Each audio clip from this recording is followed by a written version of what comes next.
Hello teacher.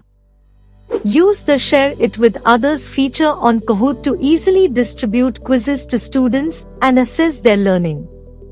Step 1. Complete the formation of the quiz that you want to send. Click on Save. Step 2. You will be able to view a screen that says Share Your Kahoot.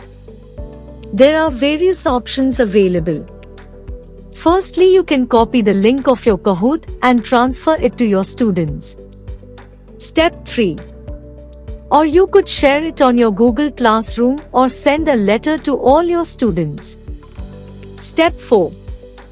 In case you want to send mail to students, click on Share via email and add the mail IDs.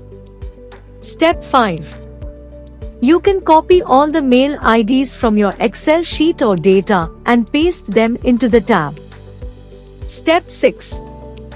Click on Share. Your students will receive the link through email. This platform allows teachers to create interactive quizzes, surveys, and assessments that can be used to engage students and promote active learning.